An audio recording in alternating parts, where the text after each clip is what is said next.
Muito bem, nos próximos minutos nós vamos falar sobre hidrocefalia. Aqui nós temos uma visão lateral da parte superior do sistema nervoso central. Este é o hemisfério direito, visto em sua porção interna.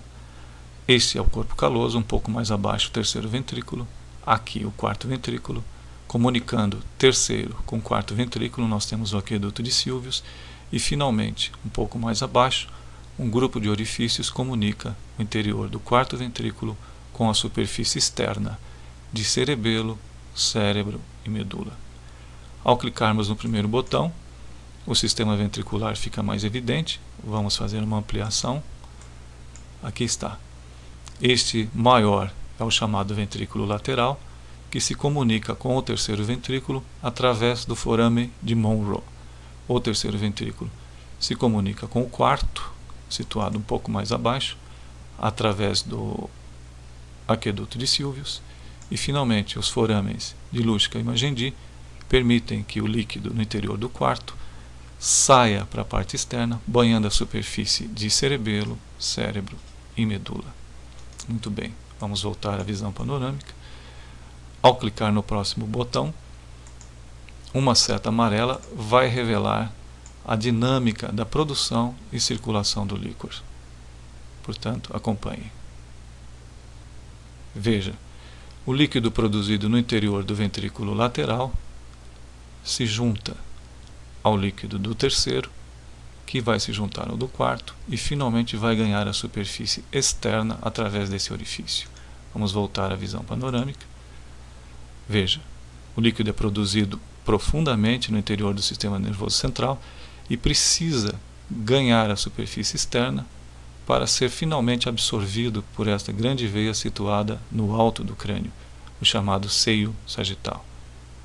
Isso é importante compreender para imaginar o que poderia ocorrer no caso de uma obstrução a esse livre trânsito. E para simular uma obstrução, nós clicamos no próximo botão. Nós vamos simular uma obstrução na altura do aqueduto de Sylvius. Acompanhe. Aqui está a obstrução.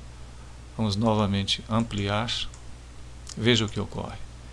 A produção do líquido é constante e a absorção também é constante. Então falamos numa situação de equilíbrio dinâmico. Se a produção é constante e ocorrer eventualmente uma obstrução a seu livre trânsito, ou seja, o líquido não consegue ganhar a superfície externa para ser absorvido pelo sistema venoso, o que pode ocorrer?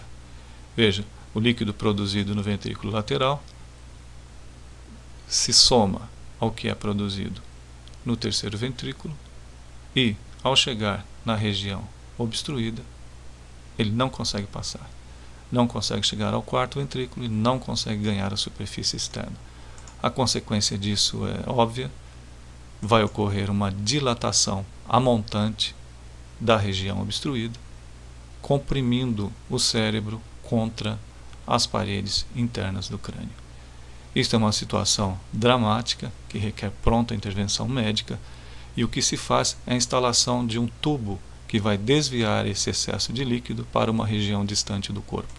Aqui está, o líquido penetra nesse tubo e é levado, geralmente, para a cavidade abdominal ou peritoneal. Veja que o sistema ventricular, que antes se encontrava dilatado, agora está com um volume menor, aliviando a pressão contra os ossos do crânio, e o líquido, apesar dessa obstrução ainda persistir na altura do aqueduto de Sylvius, o líquido produzido dentro do terceiro ventrículo e ventrículo lateral agora tem uma saída alternativa através do mecanismo de drenagem. Uma complicação eventual desse mecanismo de drenagem é a obstrução da ponta inserida dentro do sistema ventricular. É o que nós vemos a seguir.